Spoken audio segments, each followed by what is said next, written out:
नमस्कार दोस्तों, आप सभी का मेरे इस YouTube चैनल एजुकेशनल हैबिटेट में स्वागत है। आज की इस वीडियो में जानेंगे कि आद्य ऐतिहासिक काल क्या है। आद्य ऐतिहासिक काल को मुख्य रूप से दो भागों में बांटा गया है। पहला है सिंधु घाटी सभ्यता, जिसे हम हड़प्पा सभ्यता के नाम से भी जानते हैं, और दूसरा है वैदिक काल। वैदिक काल को भी अध्ययन के तौर पर दो भागों में बांटा गया है। पहला है ऋग्वैदिक काल और दूसरा है उत्तर वैदिक काल। तो चलिए बिना देर किए जानते हैं आद्य ऐतिहासिक काल क्या है।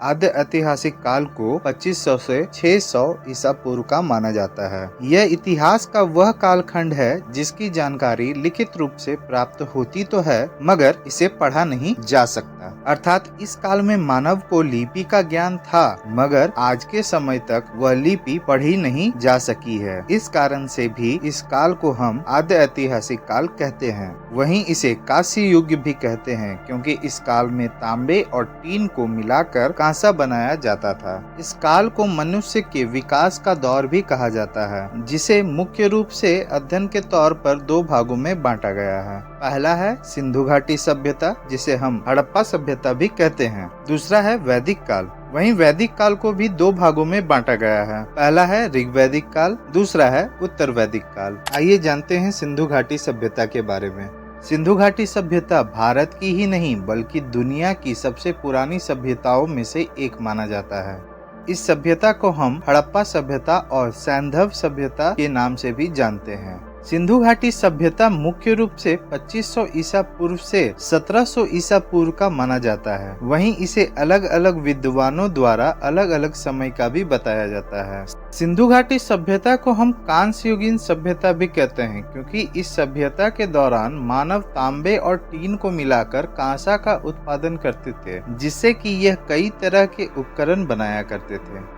सिंधु घाटी सभ्यता की खोज सबसे पहले 1921 में राय बहादुर दयाराम साहनी ने की थी, जिसे कि रेडियो कार्बन C14 जैसी नवीन विश्लेषण पद्धति के द्वारा खोजा गया। इसके बाद 1924 में सर जॉन मार्शल ने, जो कि उस वक्त भारतीय पुरातत्व सर्वेक्षण विभाग के तत्कालीन महानिदेशक थे, उन्होंने इस उन्नत नगरीय सभ्यता पाए जाने की विधिवत घोषणा की। सिंधु घाटी सभ्यता आज के पाकिस्तान, उत्तर पूर्वी अफगानिस्तान और उत्तर पश्चिम भारत में फैली थी। यह सभ्यता मुख्य रूप से सिंधु और घग्गर हकरा नदी की घाटियों के आसपास फैली हुई थी।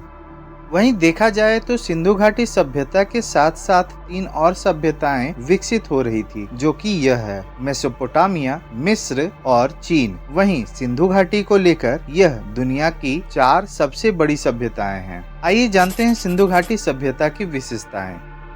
सिंधु घाटी सभ्यता में अनेक विशेषताएं देखी जा सकती हैं, जैसे कि नगरीय सभ्यता, जल निकासी, कृषि, लेखन प्रणाली, शिल्प कला, इमारतें, व्यापार एवं धार्मिक मान्यताएं। वहीं यह पहली खोजी गई ऐसी सभ्यता थी जो कि नगरों के उदय को दर्शाती है, इसलिए इसे प्रथम नगरीय सभ्यता भी कहा जाता है।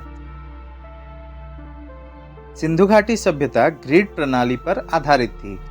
सिंधु घाटी सभ्यता के मानव ने नगरों तथा घरों को बसाने के लिए ग्रिड प्रणाली पर आधारित व्यवस्थित योजना बनाई, जिसके कारण सिंधु घाटी सभ्यता प्रसिद्ध है। इसमें आग में पकाए गए ईंटों के पक्के मकान, शहरों के साथ साथ सड़क, नालियों और बहुमंजिला इमारतों के लिए भी प्रसिद्ध है। वहीं यह लोग शिल्प कौशल थे, जिसमें यह कार्नेलियन सामान, मुहर काटना और सीसा, तांबा, कांस्य और टीन जैसी चीजों में आधुनिक रणनीति का आविष्कार भी किए। इस समय लोग चक्के से परिचित थे और आजकल के इक्के, जिसे हम रथ कहते हैं, जैसे 4 पहिए वाले वाहन प्रयोग में लेते थे।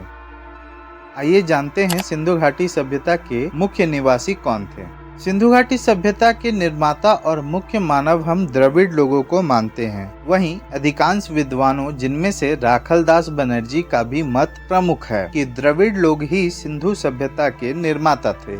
ऋग्वेद में विद्वान विलर ने लिखा है, दस्यु अथवा दास सिंधु सभ्यता के निर्माता थे। सिंधु घाटी सभ्यता के लोग शांति प्रिय लोग थे। यह लोग समाज में मात्र सत्तात्मक थे और इनके बीच मजबूत पारिवारिक संगठन भी हुआ करते थे।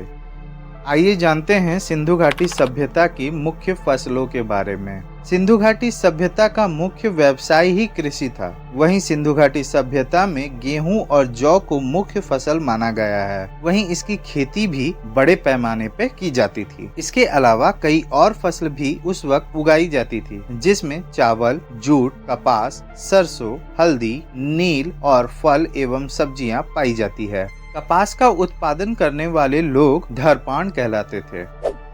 सिंधु घाटी सभ्यता की लिपि को हम भाव चित्रात्मक लिपि कहते हैं, क्योंकि अब तक इसे पढ़ा नहीं जा सका है। इसकी कोई भाषा प्राप्त नहीं हुई जिसके जरिए इसे बताया जा सके। वहीं इसे हम हड़प्पा लिपि या सिंधु सरस्वती लिपि भी कहते हैं। यह लिपि मुख्य रूप से पत्थरों पर, मिट्टी के बर्तनों एवं मुहरों पर देखी जा सकती है, जिनके अक्षर किसी भाव, वस्तु या ध्वनि का सूचक हैं। इस लिपि को एक पंक्ति में दाएं से बाएं और फिर पिछली पंक्ति में बाएं से दाएं लिखी पाई जाती है, जिसे कि हम ब्रेस्टोफिडॉन कहते हैं। यह लिपि भारतीय उपमहाद्वीप की सबसे पुरानी लेखन लिपि मानी जाती है, जो कि लगभग 600 से ज्यादा अक्षर हैं, जिनमें से 60 ही मूल अक्षर हैं। आइए जानते हैं सिंधु घाटी सभ्यता में पशुपालन के बारे में। सिंधु घाटी सभ्यता के लोगों ने पशुपालन में गाय, भैंस, कुत्ते, बिल्ली, कुबड़े और सींग वाले मवेशी, मुर्गी एवं एशियाई हाथी को भी पालतू बनाया गया था, मगर यह लोग घोड़े से परिचित नहीं थे। विभिन्न स्थानों से बाघ के टेराकोटा मूर्तियां मिलती हैं, मगर शेर के अवशेष प्राप्त नहीं होते हैं। आइए जानते हैं सिंधु घाटी सभ्यता में किस तरह की धातुओं का इस्तेमाल किया जाता था।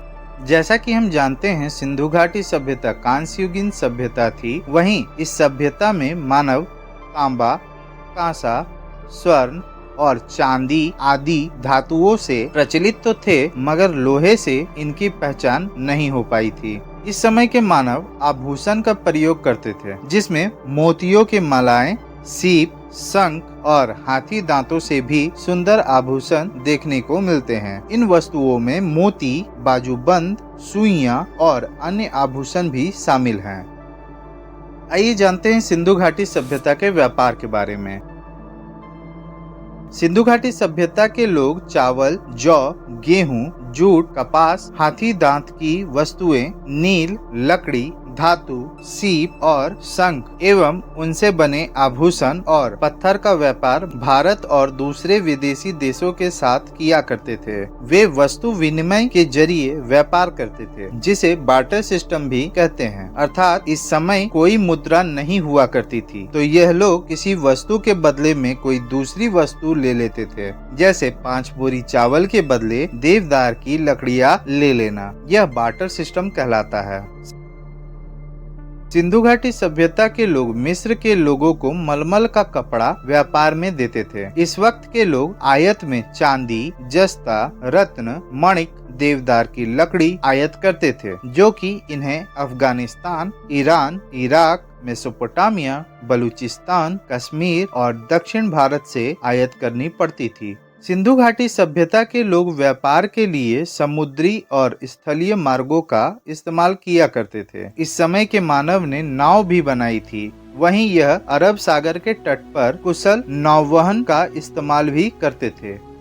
इस समय के लोगों ने उत्तरी अफगानिस्तान में अपनी व्यापारिक बस्तियां भी बसाई थी। वहीं दलजा, फरात नदियों की भूमि वाले क्षेत्रों से भी व्यापार किया। व्यापार ने इन्हें आर्थिक समृद्धि, सांस्कृतिक आदान प्रदान और सामाजिक सामंजस्य को बढ़ावा दिया, जिससे कि प्राचीन विश्व में अंतर्संबंध और नवाचार की एक स्थायी विरासत छोड़ी।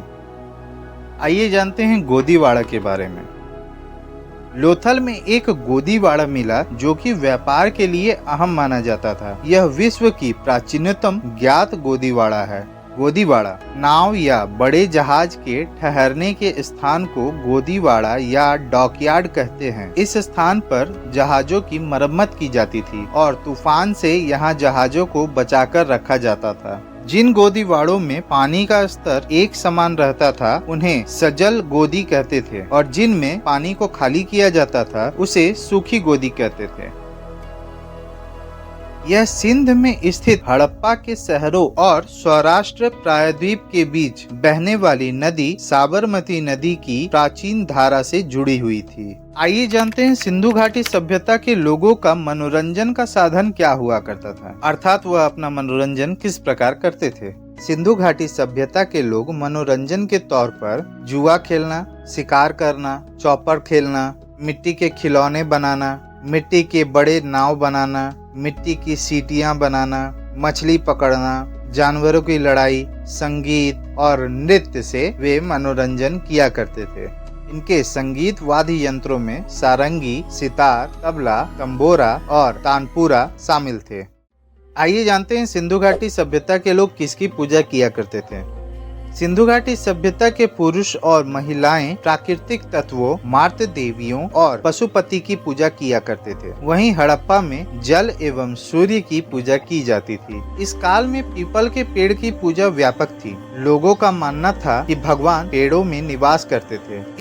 इस समय मंदिर नहीं थे। यह एक मुहर पीपल के पेड़ की शाखाओं के बीच रखकर भगवान की पूजा की जाती थी। सिंधु घाटी सभ्यता में देवता पशुपति की पूजा शिव का अवतार मान की जाती थी। मातृशक्ति की भी पूजा होती थी। पशुपति मुख्य पुरुष देवता माने जाते थे। मुहरों पर पशुपति को योग मुद्रा में दिखाया गया है और उनके चारों ओर हाथी, बाघ, गैंडा और भैंस बने हैं। उनके पैरों पर 2 हिरण दर्शाया गया है। मातृ देवी की पूजा में हड़प्पा से मिली मुहर में स्त्री के गर्भ से एक पौधा निकलता दिखाया गया है। यह पृथ्वी देवी की प्रतिमा का प्रतीक है। इस सभ्यता में सबसे ज्यादा मूर्तियां महिलाओं की हैं, जिससे कि अनुमान लगाया जा सकता है कि इस वक्त मातृ देवी की पूजा ज्यादा होती थी। जानवरों की पूजा में यह नाग, सांड, बकरी और भैंस, गाय आदि की पूजा किया करते थे। इसकी अगली वीडियो में हम सिंधु घाटी सभ्यता के 6 प्रमुख केंद्रों के बारे में जानेंगे और उनकी विशेषताएं भी जानेंगे, जिनमें हड़प्पा, मोहनजोदाड़ो, कालीबंगा, लोथल, धौलावीरा और राखीगढ़ी की जानकारियां प्राप्त करेंगे। आशा करता हूं दोस्तों आपको आज का हमारा यह वीडियो पसंद आया हो। अगर आपको हमारा यह वीडियो पसंद आया तो कृपया इसे लाइक, कमेंट एवं शेयर करें। धन्यवाद।